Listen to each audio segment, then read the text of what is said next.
Olá, pessoal! Não, hoje não haverá uma apresentação de circo. E, na verdade, eu não sou nenhum tipo de palhaço. Eu só me sinto confortável vestindo essa roupa esquisita. A propósito, o meu nome é Lana e vou contar pra vocês por que estou usando essa roupa. Eu tenho um pé realmente enorme, tamanho 45. É grande demais até para um homem adulto. Imagina para uma adolescente. Bem, é simplesmente um desastre. Todos os dias as pessoas pisam nos meus pés centenas de vezes. Não houve um único dia em que meus pés não incomodassem alguém. Então os hematomas praticamente nunca desaparecem. Às vezes, pessoas desatentas ficam até com raiva de mim depois de pisarem nos meus pés. Elas dizem: olhem só, ela abriu as nadadeiras aqui. Sim, como se eu tivesse pisado nos pés delas e não o contrário. Além disso, quando eu subo as escadas, tenho que colocar meus pés de lado para não cair. É claro que meus pés não cabem em nenhum degrau. Bem, na verdade, não cabem em muitos lugares diferentes. Até os meus 6 anos de idade, meus pés eram quase normais. Eles eram só um pouco maiores do que todos os meus colegas, e os meus pais nem se preocupavam com isso. Mas quando fui para a escola, meus pés começaram a crescer em ritmo acelerado. Como meus pais não podiam se dar ao luxo de trocar os meus sapatos toda semana, eles compraram um bem maior do que o necessário. Esse sapato era extremamente desconfortável e muitas vezes eu tropeçava e caía. Mas como sempre fui muito querida, ninguém ria de mim na sala. No meu dia a dia, muitas vezes as pessoas olhavam com surpresa para os meus pés. Elas deviam achar que era o meu estilo. Também vale a pena falar sobre o preço de se encomendar um calçado tamanho 45 feito sob medida. É muito, mas muito caro. E eu nem vou citar números aqui porque são enormes. Quase o preço de um barco. Um dia, meus colegas de classe e eu fomos ao circo e lá vimos os palhaços pela primeira vez. Alguém da minha sala notou que os sapatos deles eram do mesmo tamanho que os meus e até rimos disso. Outra pessoa disse brincando que se eu virasse palhaço, não teria que sofrer com botas enormes que eram muito maiores que os meus pés. E poderia usar um sapato que cabia em mim perfeitamente. Então eu pensei, e se eu também posso ser engraçada, é por isso que todos me adoram. Além disso, se eu colocar uma fantasia de palhaço, ninguém vai saber qual é o tamanho real dos meus pés.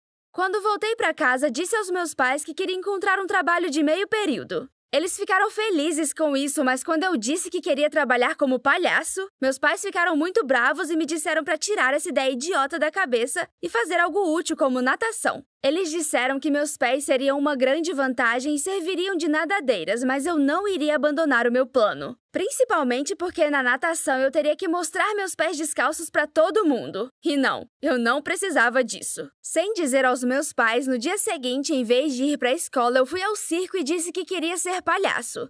Eles disseram que não havia fantasia do meu tamanho, mas que se eu comprasse com meu próprio dinheiro, eles me dariam uma chance. Tive que quebrar o meu cofrinho onde guardava dinheiro para comprar um telefone novo, mas no fim das contas consegui a tão desejada fantasia. Quando voltei ao circo, descobri que as apresentações eram realizadas à noite e eu não poderia faltar às aulas na escola. Então tive que inventar uma desculpa convincente para os meus pais. Decidi falar para eles que me matriculei nas aulas de natação e que elas eram à noite. Eles ficaram felizes por eu ter seguido seus conselhos e, é claro, concordaram. Mas antes de começar a me apresentar no palco, tive que assistir às atuações dos palhaços experientes por trás das cortinas e aprender com eles. Apenas um mês depois, eu apareci no palco como palhaço júnior num papel de coadjuvante. Mas fiquei feliz porque sei que todos devem começar pequeno.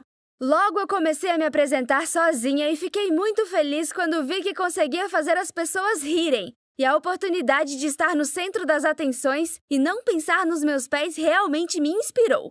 O público me amava pelo que eu era e o circo se tornou meu verdadeiro amor. Mas a minha alegria não durou muito, porque após uma de minhas apresentações, o chefe disse que era hora de eu aprender acrobacias. E que, aliás, eu não conseguia fazer direito. Perguntei se eu poderia só atuar e ele disse que nesse caso não daria para continuar. E que se eu não quisesse fazer as acrobacias, poderia deixar o circo ali mesmo. Eu decidi ficar e lutar pelo meu lugar no palco. Todos os dias eu fazia o máximo que eu podia para dominar as acrobacias, mas todas as vezes acabava sendo uma bagunça completa, o que deixava a administração bem irritada. O circo não só se tornou o meu amor, mas também a razão das minhas lágrimas e crises nervosas. Eu sofri terrivelmente por não conseguir fazer as acrobacias e me senti inútil. Por quê? Porque eu acabei de me encontrei a minha vocação, mas descobri que ela não combina comigo. Quer dizer, eu não combino com ela. A minha relação com as acrobacias não durou muito. E após uma série de pequenas lesões, fiquei com um hematoma muito sério na minha mão. Por vários dias eu tentei aprender a andar de monociclo, mas foi tudo em vão. Eu não sei quantas vezes eu caí. E como resultado, durante uma das tentativas de montá-lo, eu caí e bati a mão com força contra a parede. Eu tinha certeza que nada de grave havia acontecido e logo tudo ficaria bem. Mas a dor piorou e no final das contas resolvi parar de tentar e ficar em casa alguns dias. Eu disse aos meus pais que fiz uma entrada errada na água e daria uma pequena pausa antes de voltar para a piscina.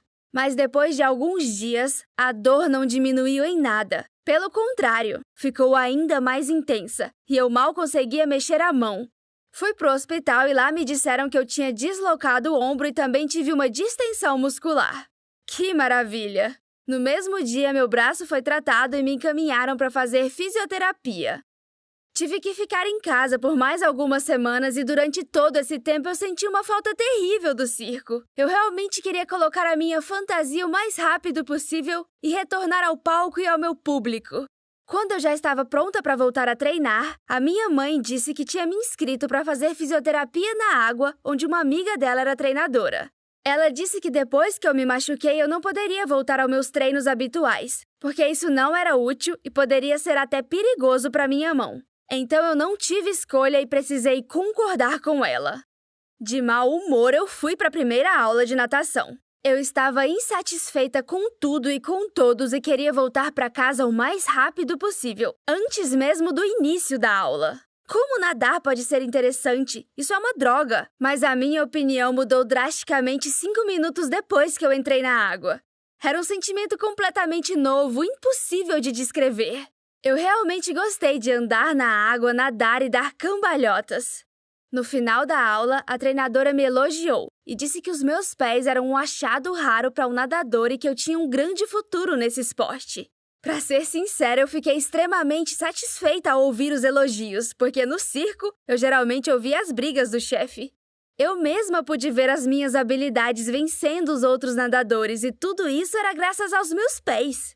Desde então, eu comecei a praticar natação constantemente e não me arrependo disso. Eu sou mesmo a melhor e a primeira no esporte. Eu comecei a participar de competições. Já tenho 2 medalhas de ouro e isso é só o começo. As minhas oponentes fazem reclamações de mim e dizem que eu devo ser desclassificada porque tenho nadadeiras em vez de pés. Elas acham que as minhas vitórias deveriam ser canceladas e que eu deveria ser proibida de nadar. Até os representantes da federação vieram nos procurar para ver uma nadadora que está sempre de nadadeiras e nunca as tira. Foi muito engraçado quando eles vieram verificar se meus pés eram reais tocando neles. Apesar de ter percebido que a minha verdadeira vocação é a natação, eu ainda penso no circo e percebo que, na verdade, eu não gostava de atuar no palco. Eu gostava da arte da performance. E isso eu posso fazer na natação. Além disso, eu posso ir ao circo a qualquer hora e curtir o trabalho dos profissionais. Agora eu tenho certeza de que às vezes precisamos ouvir os nossos pais, pois eles nos conhecem melhor do que ninguém. Quem melhor do que eles para saber das nossas capacidades? Você deve ter notado que eu continuo usando a minha fantasia de palhaço. Na verdade, tudo isso é para desviar a atenção dos meus pés para que os outros não percebam que esse é o tamanho real deles. Às vezes visto roupas comuns, mas não tiro os sapatos de palhaço, pois não vivo mais sem eles. Felizmente, não preciso mais esconder nada dos meus pais. E eles me deram dinheiro com gosto para comprar uma nova roupa de palhaço. Você tem algum defeito como o meu? Se sim, sabe como transformá-lo em vantagem? Me conte nos comentários. E se você gostou da minha história, não se esqueça de dar um like nesse vídeo e se inscrever em nosso canal, para não perder os novos vídeos que serão lançados em breve.